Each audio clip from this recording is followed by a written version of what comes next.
কল্যাণী আসু। যাত্রা যখন আরম্ভ করা গেল, আকাশ থেকে বর্ষার পর্দা তখন সরিয়ে দিয়েছে। সূর্য আমাকে অভিনন্দন করলেন।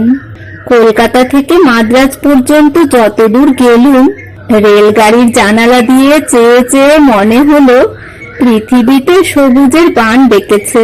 শ্যামলের বাঁশিতে তানের পর তান লাগছে, তার আর বিরাম নেই। খেতে খেতে নতুন ধানের অঙ্কুরে কাঁচা রং, বনে বনে রস পরিপুষ্ট প্রচুর পল্লবের ঘন সবুজ। ধরণীর বুকের থেকে অহল্যা জেগে উঠেছেন। নব দুর্বাদল শ্যাম রামচন্দ্রের পায়ের স্পর্শ লাগলো। প্রকৃতির এই নবজীবনের উৎসবে রূপের উত্তরে রসের গান গাবার জন্যই আমি এসেছিলুম। এই কথাই কেবল মনে পড়ে। কাজের লোকেরা জিজ্ঞাসা করে, তার দরকার কি? বলে, ওটা শৌখিনতা। অর্থাৎ এই প্রয়োজনের সংসারে আমরা বাহুল্যের দলে, তাতে লজ্জা পাবো না। কেননা এই বাহুল্যের দ্বারাই আত্মপরিচয়। হিসাবী লোকেরা একটা কথা বারবার ভুলে যায় যে প্রচুরের সাধনাতেই প্রয়োজনের সিদ্ধি। এই আষাঢ়ের পৃথিবীতে সেই কথাটাই জানালো। আমি চাই ফসল, যেটুকুতে আমার পেট ভরবে। সেই স্বল্প প্রত্যাশাকে মূর্তিমান দেখি তখনই, যখন বর্ষণে অভিষিক্ত মাটির ভাণ্ডারে শ্যামল ঐশ্বর্য আমার প্রয়োজনকে অনেক বেশি ছাপিয়ে পড়ে। মুষ্টি ভিক্ষাও জোটে না, যখন ধনের সংকীর্ণতা সেই মুষ্টিকে না ছাড়িয়ে যায়। প্রাণের কারবারে প্রাণের মুনাফাটাই লক্ষ্য, এই মুনাফাটাই বাহুল্য। আমাদের সন্ন্যাসী মানুষেরা এই বাহুল্যটাকে নিন্দা করে। এই বাহুল্যকেই নিয়ে কবিদের উৎসব। খরচপত্র বাদেও যথেষ্ট উদ্বৃত্ত যদি থাকে, তবেই সাহস করে খরচপত্র চলে। এই কথাটা মানি বলেই আমরা মুনাফা চাই। সেটা ভোগের বাহুল্যের জন্য নয়, সেটা সাহসের আনন্দের জন্যে। মানুষের বুকের পাটা যাতে বাড়ে, তাতেই মানুষকে কৃতার্থ করে। বর্তমান যুগে ইউরোপেই মানুষকে দেখি, যার প্রাণের মুনাফা নানা খাতায় কেবলই বেড়ে চলেছে।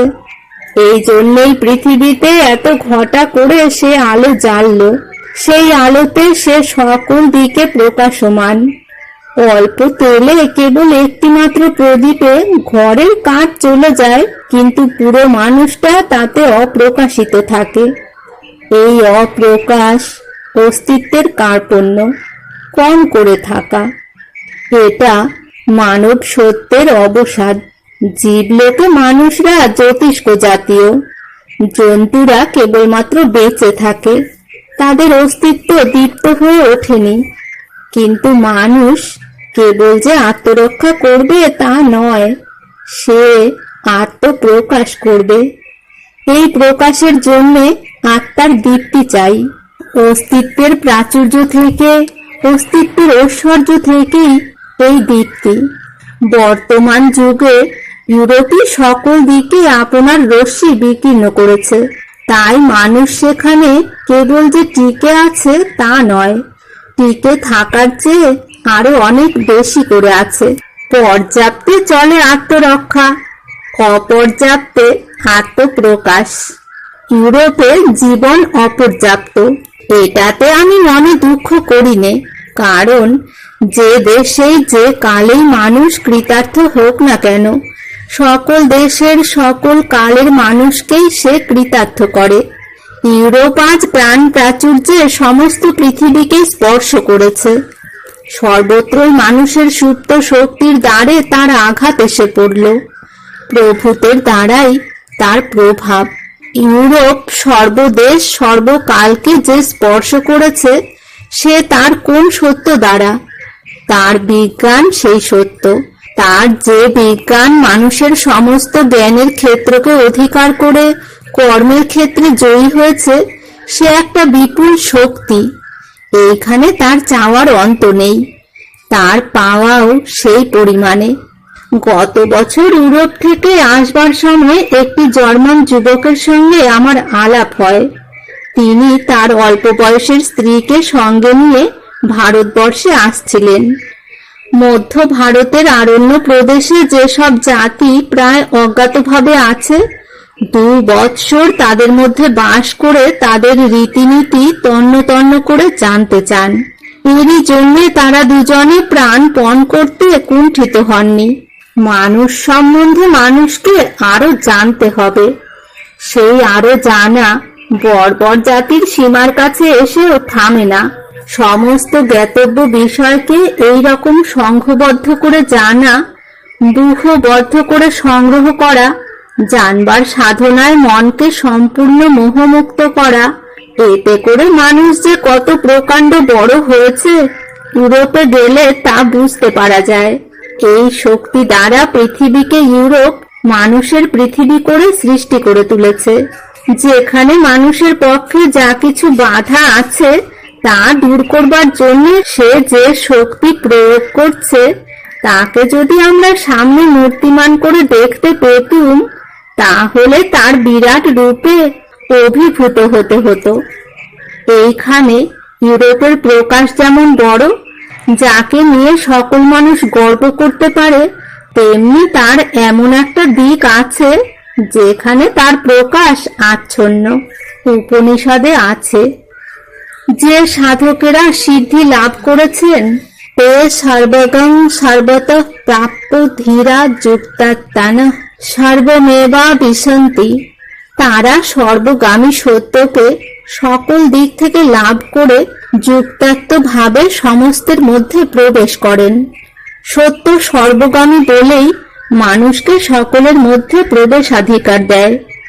বিজ্ঞান বিশ্ব প্রকৃতির মধ্যে মানুষের প্রবেশ পথ খুলে দিচ্ছে, কিন্তু আজ সেই ইউরোপে এমন একটি সত্যের অভাব ঘটেছে যাতে মানুষের মধ্যে মানুষের প্রবেশ অবরুদ্ধ করে।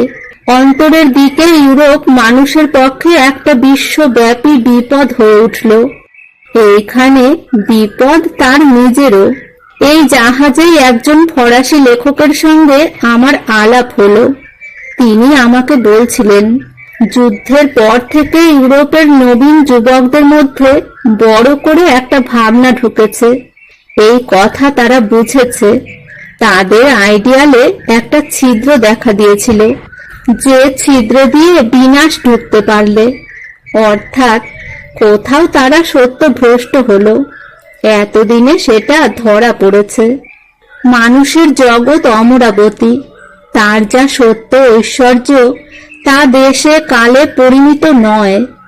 নিজের জন্য নিয়ত মানুষ এই যে অমর লোক সৃষ্টি করছে, তার মূলে আছে মানুষের আকাঙ্ক্ষা করবার অসীম সাহস। কিন্তু বড়কে গড়বার উপকরণ মানুষের ছোট যেই চুরি করতে শুরু করে, অমনি বিপদ ঘটায়। মানুষের চাইবার অন্তহীন শক্তি যখন সংকীর্ণ পথে আপন ধারাকে প্রবাহিত করতে থাকে, তখনই কুল ভাঙে, তখনই বিনাশের বন্যা দুর্দাম হয়ে ওঠে। অর্থাৎ মানুষের বিপুল চাওয়া ক্ষুদ্র নিজের জন্য হলে তাতেই যত অশান্তির সৃষ্টি। যেখানে তার সাধনা সকলের জন্যে, সেইখানেই মানুষের আকাঙ্ক্ষা কৃতার্থ হয়। এই সাধনাকেই গীতা যজ্ঞ বলেছেন। এই যজ্ঞের দ্বারাই লোক রক্ষা। এই যজ্ঞের পন্থা হচ্ছে নিষ্কাম কর্ম। সে কর্ম দুর্বল হবে না, সে কর্ম ছোট হবে না, কিন্তু সে কর্মের ফল কামনা যেন নিজের জন্য না হয়। বিজ্ঞান যে বিশুদ্ধ তপস্যার প্রবর্তন করেছে, সে সকল দেশের, সকল কালের, সকল মানুষের। এই জন্যেই মানুষকে তাতে দেবতার শক্তি দিয়েছে। সকল রকম দুঃখ দৈন্য পীড়াকে মানব লোক থেকে দূর করবার জন্যে সে অস্ত্র গড়ছে। মানুষের অমরাবতী নির্মাণের বিশ্বকর্মা এই বিজ্ঞান। কিন্তু এই বিজ্ঞানই কর্মের রূপে যেখানে মানুষের ফল কামনাকে অতিকায় করে তুললে, সেইখানেই সে হলো যমের বাহন। এই পৃথিবীতে মানুষ যদি একেবারে মরে, তবে সে এই জন্যই মরবে, সে সত্যকে জেনেছিল, কিন্তু সত্যের ব্যবহার জানেনি। সে দেবতার শক্তি পেয়েছিল, দেবত্ব পায়নি। বর্তমান যুগে মানুষের মধ্যে সেই দেবতার শক্তি দেখা দিয়েছে ইউরোপে, কিন্তু সেই শক্তি কি মানুষকে মরবার জন্যই দেখা দিল? গত ইউরোপের যুদ্ধে এই প্রশ্নটাই ভয়ঙ্কর মূর্তিতে প্রকাশ পেয়েছে। ইউরোপের বাইরে সর্বত্র ইউরোপ বিভীষিকা হয়ে উঠেছে।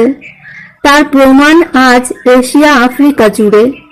ইউরোপ আপন বিজ্ঞান নিয়ে আমাদের মধ্যে আসেনি, এসেছে আপন কামনা নিয়ে। তাই এশিয়ার হৃদয়ের মধ্যে ইউরোপের প্রকাশ অবরুদ্ধ। বিজ্ঞানের স্পর্ধায়, শক্তির গর্বে, অর্থের লোভে পৃথিবী জুড়ে মানুষকে লাঞ্ছিত করবার এই যে চর্চা বহু কাল থেকে ইউরোপ করছে, নিজের ঘরের মধ্যে এর ফল যখন ফলল, তখন আজ সে উদ্বিগ্ন।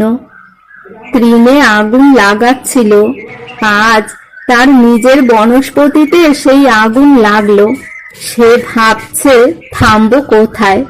সে থামাকি যন্ত্রকে থামিয়ে দিয়ে? আমি তা বলিনে। থামাতে হবে লোভ।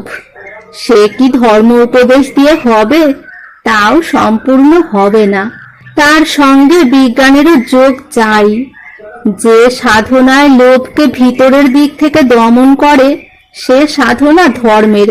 কিন্তু যে সাধনায় লোভের কারণকে বাইরের দিক থেকে দূর করে, সে সাধনা বিজ্ঞানের। দুয়ের সম্মিলনে সাধনা সিদ্ধ হয়। বিজ্ঞান বুদ্ধির সঙ্গে ধর্মবুদ্ধির আজ মিলনের অপেক্ষা আছে। জাভায় যাত্রাকালে এই সমস্ত তর্ক আমার মাথায় কেন এলো জিজ্ঞাসা করতে পারো। এর কারণ হচ্ছে এই যে ভারতবর্ষের বিদ্যা একদিন ভারতের বাইরে গিয়েছিল, কিন্তু সেই বাইরের লোক তাকে স্বীকার করেছে। তিব্বত, মঙ্গোলিয়া, মালদ্বীপ সকলে ভারতবর্ষ জ্ঞান ধর্ম বিস্তার করেছিল মানুষের সঙ্গে মানুষের আন্তরিক সত্য সম্বন্ধের পথ দিয়ে। ভারতবর্ষের সেই সর্বত্র প্রবেশের ইতিহাসের চিহ্ন দেখবার জন্যে আজ আমরা তীর্থযাত্রা করেছি। সেই সঙ্গে এই কথাও দেখবার আছে, সেদিনকার ভারতবর্ষের বাণী শুষ্কতা প্রচার করেনি, মানুষের ভিতরকার ঐশ্বর্যকে সকল দিকে উদ্বোধিত করেছিল। স্থাপত্যে, ভাস্কর্যে, চিত্রে, সঙ্গীতে, সাহিত্যে। তারই চিহ্ন মরুভূমে, অরণ্যে, পর্বতে, দ্বীপে, দ্বীপান্তরে, দুর্গম স্থানে, দুঃসাধ্য কল্পনায়। সন্ন্যাসীর যে মন্ত্র মানুষকে রিক্ত করে, নগ্ন করে, মানুষের যৌবনকে পঙ্গু করে, মানব চিত্তবৃত্তিকে নানা দিকে খর্ব করে, সে মন্ত্র নয়। জরাজীর্ণ কৃশ প্রাণ বুদ্ধের বাণী নয়। এর মধ্যে পরিপূর্ণ প্রাণ, বীর্যবান যৌবনের প্রভাব। 1 শ্রাবণ 1334।